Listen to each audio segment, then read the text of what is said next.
Hello, and welcome to Reason is Evidence. Today I'm going to be talking about a debate between Peter Boghossian and Tim McGrew. Tim McGrew is he's some kind of an academic, some kind of a Christian academic. Peter Boghossian is what I have read is described as an atheist philosopher who's written a book with respect to street epistemology, which is merely a means of attempting to convert theists to atheism, which is of course fine. I have no problem with that. Everybody is entitled to proselytize whatever they believe, and certainly if you can do it on an epistemological level and make those kinds of arguments, then more power to you. I'm not particularly interested in the debate as such. The debate as such was not particularly interesting. It was essentially this guy Tim McGrew challenging Peter on his definition of faith, which, I mean, it's certainly a good question, and if you don't have a rational definition of your fundamental premise, meaning that faith is rooted in, essentially, Boghossian's point was that faith is blind faith, and Tim McGrew's point was that faith is not necessarily blind faith, which is true. But again, they went around for about an hour about that, concerning that question. So the debate, you can watch it if you want on YouTube. It's Peter Boghossian, Boghossian versus Tim McGrew, Tim Tim McGrew, McGrew. Again, it doesn't really blow your hair back. It's basically two guys disagreeing for an hour about the definition of faith. But at any rate, the thing I wanted to talk about was one particular thing that Peter said, Mr. Boghossian said, or whatever, Peter, I'll just call him Peter. And he made an interesting comment where he was explaining that one of the reasons that he doesn't believe in God, or doesn't believe he's not a theist in particular, is because of his appeal to essentially empiricism, although he didn't use empiricism. But empiricism, for those of you who don't know, is essentially the idea that reality is a function of what's observed. So there can't really exist things that aren't observable. And by observable, what they really mean when they refer to empiricism or they appeal to empiricism is the sort of cause and effect relationship of object interaction. And we see, of course, this in scientific presumptions. It's good science if the experiment's repeatable, meaning that we can observe repeatable and distinct interactions of whatever the objects are that we are observing. So whether it's how water reacts to an Alka-Seltzer, or whether it's how electrons respond to an influx of other particles. So empiricism is the idea that observation is the ability to observe that interaction. That interaction is real, it's objective, it's reality. It's repeatable in a sense that we can observe this interaction of these objects in question sort of over and over and over again, and via that we decide that there must be a law which is governing that interaction because it's repeatable and reproducible. So essentially, Peter is making an appeal to this empiricism as the root of his epistemology, that how we know what we know is a direct function of observing object interaction, and preferably observing it in a repeatable way, according to the scientific method. And he says something very curious. He says something like this. He says, we need laws, and he used the word laws. We need laws outside of us, and he specifically makes reference to outside of us. He said we need laws outside of us that we can observe in order that we can know essentially objective reality. Empirically, we can know. So we must have laws which govern object interaction, and those laws are what govern the universe and what presumably create everything that we have seen.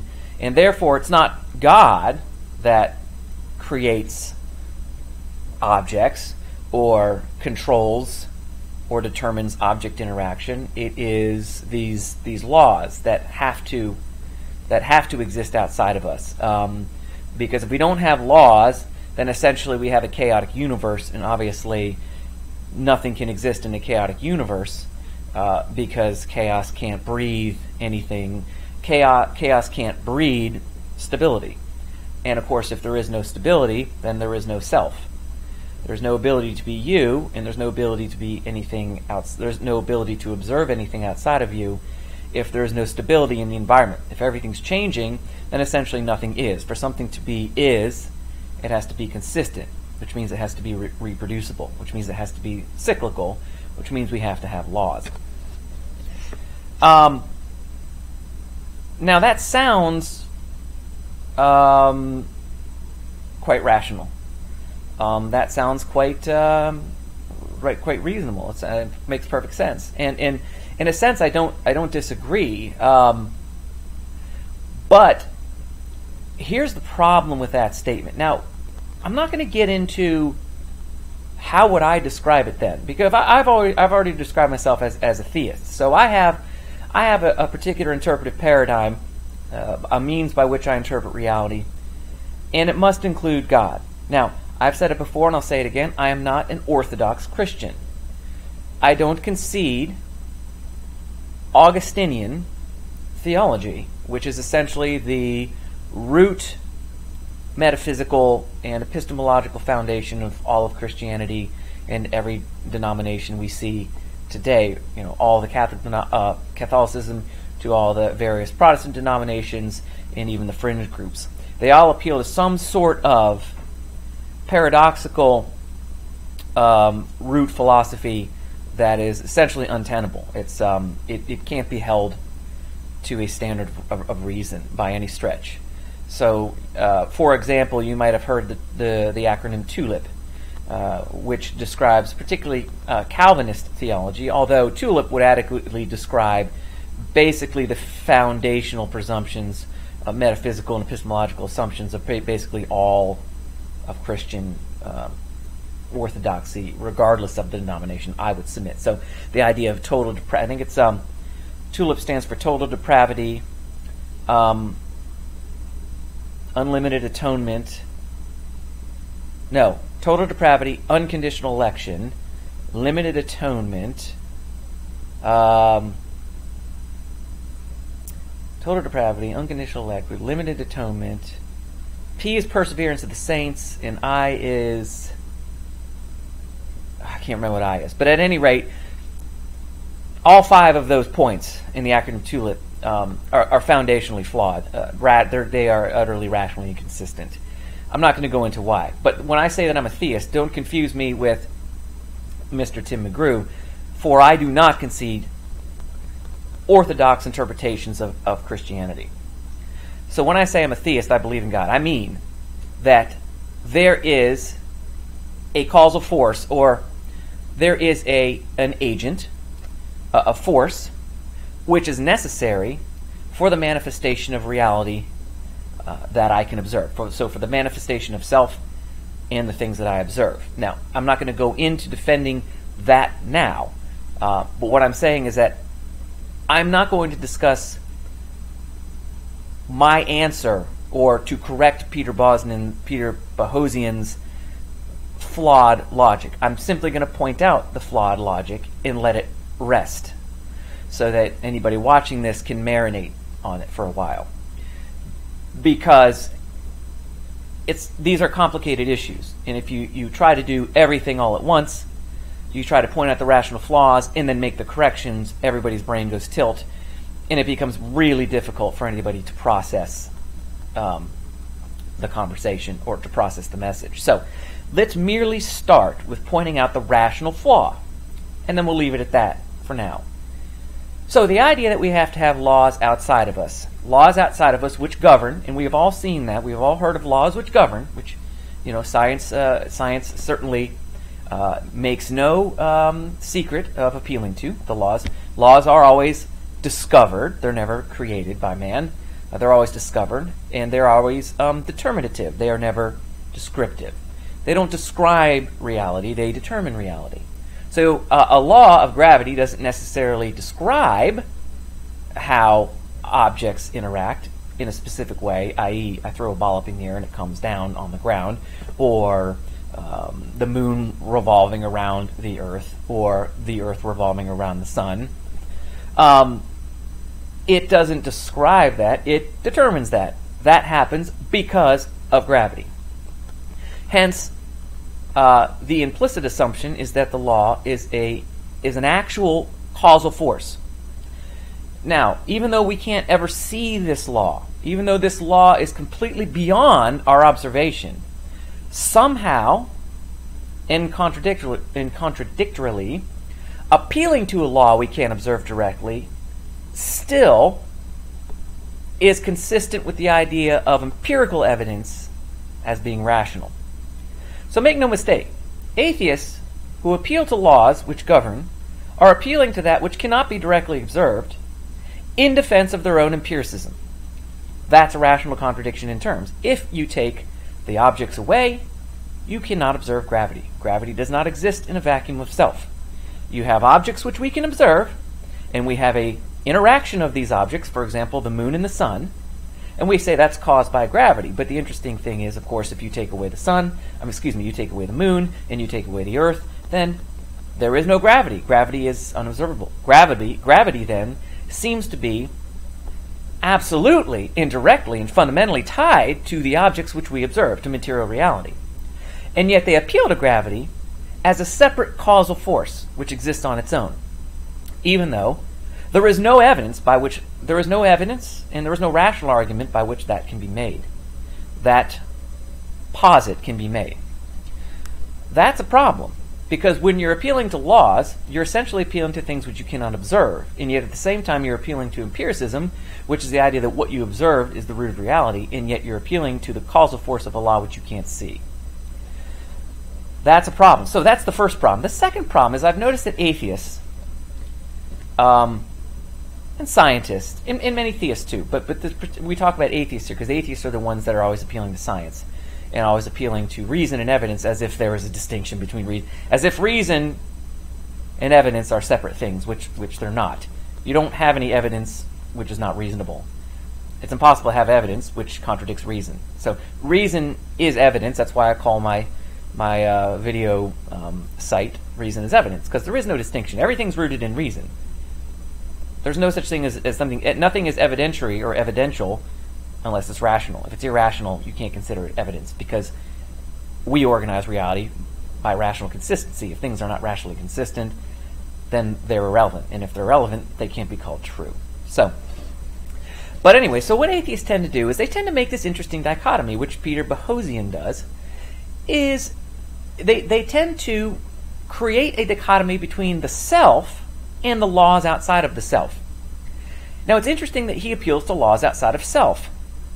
That doesn't make a whole lot of sense, because what you're doing is you're saying that there are laws which govern the universe we observe that we are somehow immune to, as if the material which makes up our bodies and our brains, from which we get consciousness, from which we get our minds, from which we observe, and from which we draw conclusions and proclaim things and proclaim beliefs and declare opinions, that there is somehow a difference, a separation between the law that governs the rest of the universe and the law that governs my ability to observe it.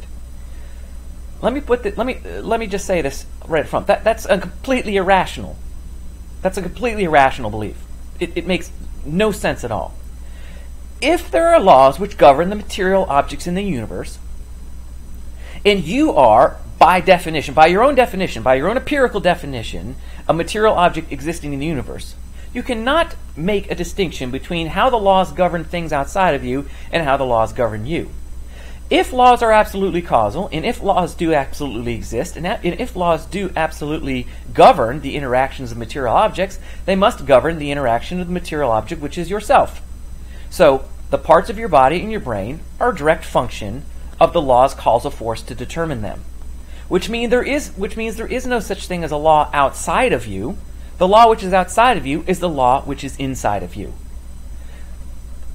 This is a massive rational fallacy. This is a massive case of rational larceny.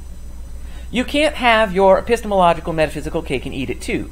You can't proclaim that theists are fools because they believe in a supernatural power that they can't observe, and yet turn around and do the same thing by appealing to laws of nature which you can't observe, and yet then making the other colossal rational mistake of trying to make a distinction between yourself and the laws you observe. If there are laws outside of you which absolutely govern material reality, if there are laws of nature which absolutely govern and determine material universe, which includes yourself, you can by no means be absolved of the determining power of those laws. Long story short is, your thoughts, your very thoughts, cannot be anything other than a direct function of the laws which govern your thoughts. So there is no you to make a declaration that reality is based on repeatable laws which result in repeatable interactions which we can observe and quantify. You can't exist separate from the law, which means that statement is merely a direct function of the law which determines it. So you didn't make that statement. The law, or the laws of nature, which absolutely govern you, have made that statement for you. So the problem is you can't claim that you are an absolute direct function of a law which governs, and yet claim at the same time that you can somehow place yourself outside of that law so that you can observe it distinct from it, and then make the declaration that this law is actually the causal force of reality, and we are all sort of intellectually and then morally obligated to concede its power. So, you need to understand, when you read Peter Boghossian, or Stefan Molyneux, or any of these guys that make their pleas to atheism based on this kind of logic, they are acting there is no consistency to their reason. They are fundamentally flawed at the root of logic. And therefore, to agree with them and to agree with their conclusions means that you have agreed that rational contradiction can be a legitimate source of truth. If you're an atheist who concedes that, and if you presume to attack a theist for being rationally inconsistent, you are a hypocrite. You concede, the thing I'm trying to explain is that atheists concede the exact same rational flaws that they pretend to criticize in theists. If a theist comes up and says, there is an all-powerful God who controls everything and knows everything, which must include me and you, they have completely destroyed self. They have destroyed their ability to exist independently of that entity, and thereby make a declaration that they can know anything, because they don't functionally exist. They are a direct function of God's sovereign will. Atheists do the same thing, only instead of God, they replace God with the laws of nature. They say that they can exist, they pretend they can exist outside of a law of nature to make the declaration that they can observe this law and declare it truth, and yet at the same time, by their same argument and their same logic, make themselves wholly a product of this law that they observe. So the logical contradictions are equal. And that's the problem for atheists, is that the atheist is now the hypocrite. So unless the atheist can somehow get their epistemology and metaphysics to be internally consistent, they don't have any leg to stand on to be an atheist. They cannot make the rational proclamation that God cannot exist by appealing to foundational truths which are themselves irrational. Because in order to make a declaration God cannot exist, or God does not exist, or I don't believe in God, you have to appeal to an interpretive paradigm, an epistemology and metaphysics by which you interpret reality, which is internally consistent. If it's not internally consistent, if you're making the same rational flaws and employing the same rational fallacies that Peter Boghossian is, then you don't have a rational interpretive paradigm, which means that to say that God can't exist is completely subjective, which means it's irrelevant, which means there's no reason to say it. Atheism itself becomes fundamentally defunct. It becomes fundamentally moot because it makes the same fundamental rational mistakes as orthodox theism, be it Islam, be it Christianity. And this is a big problem for the atheists. And this is why I have to laugh at the delicious irony.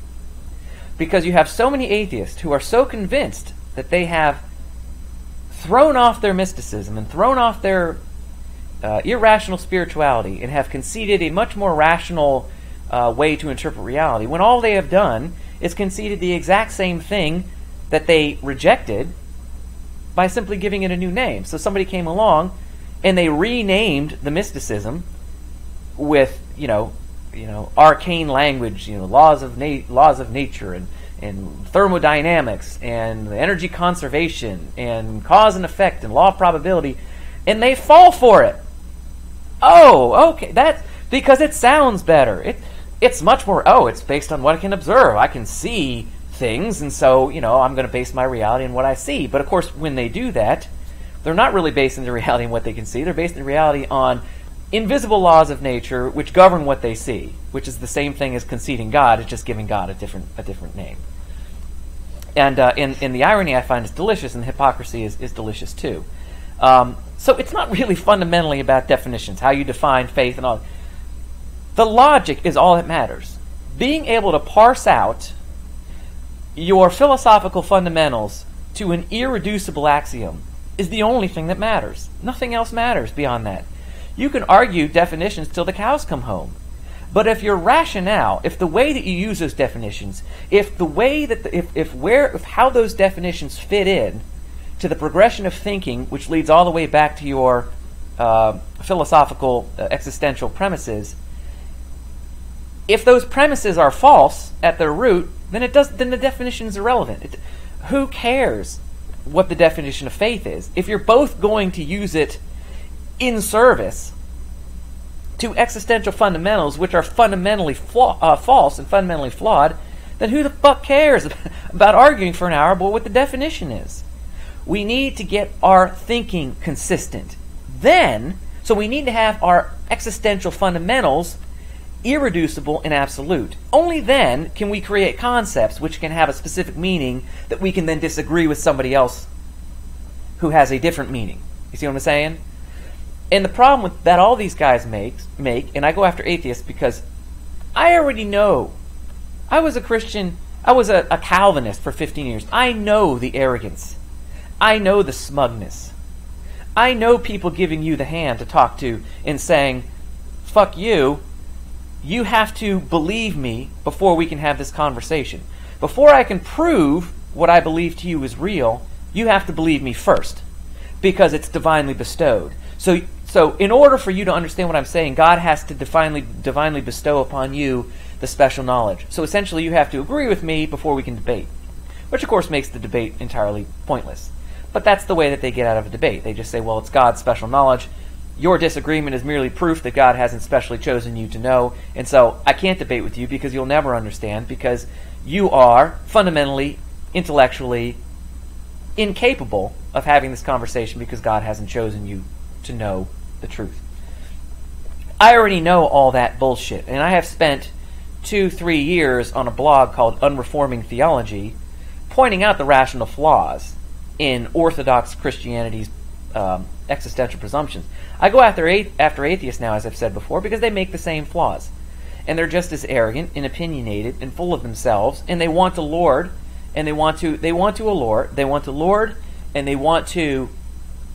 lord and bully and ram and force everybody else to concede their existential presumptions. And the reason they resort to anger and bullying and threats and force and ad hominem is because, for the same reason, at the foundation of their belief system are irrational, impossible contradictions which simply cannot be true. They cannot be possible.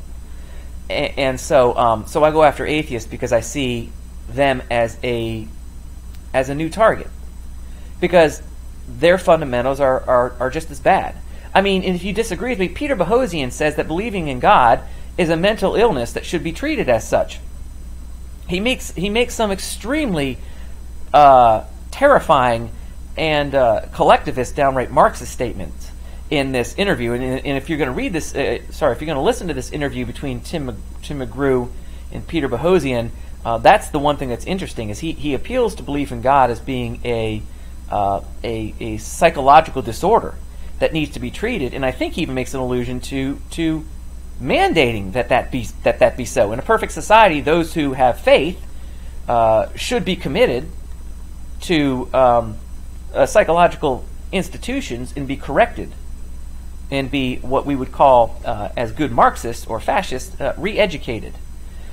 So if you don't think atheists can be thugs, if you don't think atheists can be mystics, if you don't think atheists are looking to force everybody into right thinking, think again, because, yeah, they are. Because I don't care what you call yourself. I don't give a fuck if you call yourself an atheist. If the foundational existential roots of your philosophy are impossible and false, it is going, if you hold on to that and you try to affect real world change through those ideas, it is going to amount to the destruction of your fellow human beings. It is going to amount to a subordination of individuals to a central authority. It doesn't matter if you say you're an atheist, because atheism, as it stands now, is an appeal to mysticism. And mysticism always results in tyranny, because mysticism is rooted in the idea that human beings are fundamentally flawed and must be forced by those who are enlightened into correct thinking and behavior.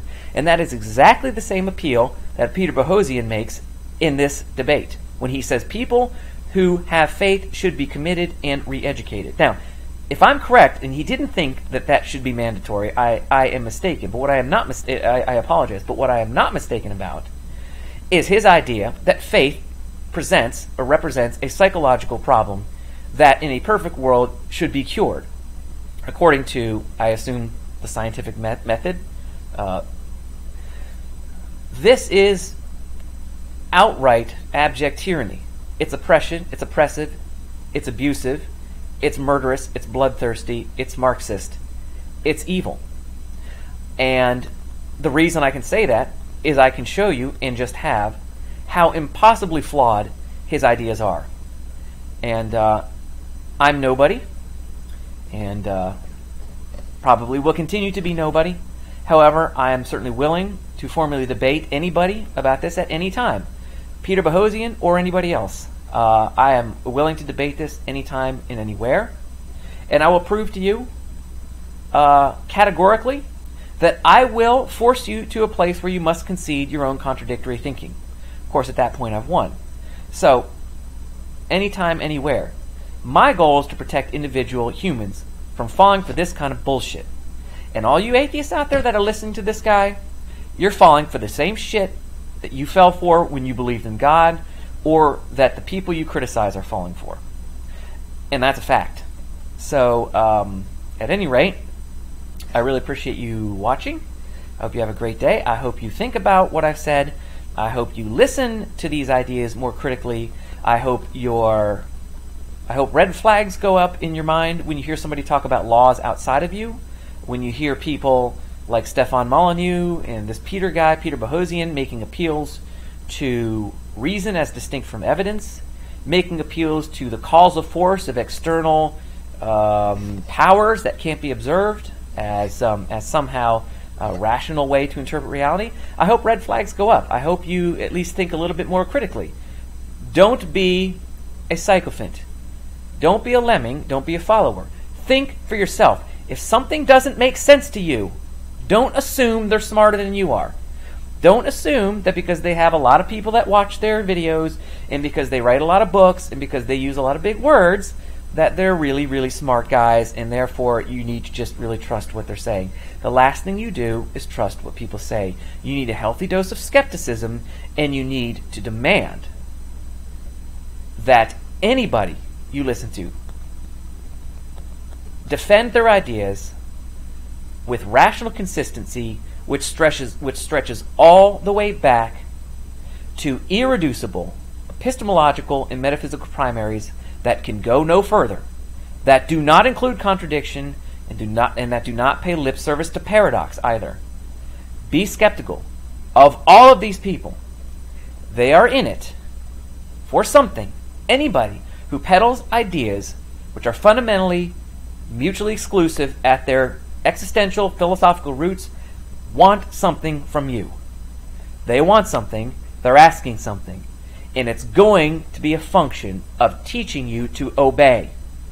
Not teaching you to think, not teaching you to reason, not teaching you enlightenment, but to obey their supreme gnosis, their supreme enlightenment. Be wary, be questioning, and have a great day being an individual. And that's basically all I have to say for now. Have a great day. Bye-bye.